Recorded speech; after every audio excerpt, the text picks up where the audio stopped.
আজ সকাল 10:30টার দিকে বাইকটা একবার বের করলাম কুরমুন যাব বলে। আজকে রবিবার, কুরমুনের হাট। একটু দরকারও আছে, আর গেলে কিছু সবজি টবজিও নিয়ে আসবো। আলু, পেঁয়াজ আর সবজি তো বেশিরভাগই আমাদের বাড়িতেই হয়। মোটরসাইকেলটিকে অনেক দিন ধোয়া হয়নি, ভাবছি আজকে বাজার থেকে এসে একবার ধোবো। তারপর চটপটে রেডি হয়ে থলি নিয়ে বেরিয়ে পড়লাম কুরমুন যাব বলে। প্রচুর গরম করছে, তাই সাদা তোয়ালিটা নিলাম। তারপর কুরমুন পৌঁছে গেলাম। এখানে একটা কাকার সাথে দরকার ছিল, তাই কিছুক্ষণ কাকাটার জন্য অপেক্ষা করছিলাম। আজকে সেই গরমও ছিল, দরকার, তাই কিছুক্ষণ অপেক্ষা করতে হবে।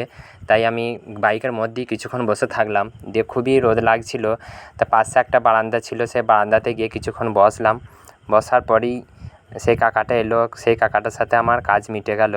পাশেই পিন্টুদার দোকান। পিন্টুদা একবার ডাকলো, তাই পিন্টুদার দোকানে একবার গেলাম। অনেক দিন পর দাদার সাথে দেখা হলো, তাই দাদা বললো একবার আই, বসছে, গরম করছে এখানে, ফ্যানের তলায় একবার বস। তারপরে ভাবলাম আমারও বাড়িতে পরার জন্য দুটো চটির দরকার ছিল, তাই দাদা আমাকে দুরকম জুতো বের করে দিল। তার মধ্যে দুরকম জুতোই আমার পছন্দ হলো। দামগুলো ঠিকঠাকই নেবো বললো। চটি দুটোর দাম হচ্ছে 120 টাকা, আর এই জুতো দুটোর দাম হচ্ছে যে 280 টাকা।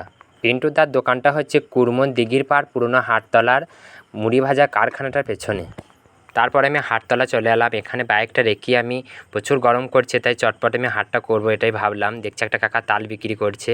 আর আজকে হাটে সেরকম লোকও ছিল না, লোক খুবই কমই ছিল। মেঘ করেছে, প্রচুর গরমও ছিল, আর বেলাও হয়ে গেছে, তাই আমি বেশিক্ষণ থাকলাম না, অল্প কিছু বাজার করেই চলে এলাম। এই কাকাটা 15 টাকা কেজি তরমুজ দিচ্ছিলো, তাই একটা তরমুজ নিলাম।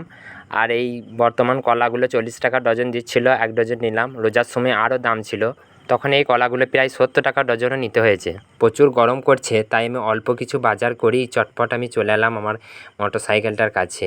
দিয়ে ভাবলাম কি আমার মোটরসাইকেলটাকে একবার হাওয়াটা চেক করাতে হবে। পেছনের চাকাটায় মনে হচ্ছে হাওয়া কম আছে, তাই আমাদের সামনে আমাদের গ্রামে একটা কাকা আছে, এই কাকার কাছে হাওয়াটা চেক করে আমি বাড়ি চলে আসলাম।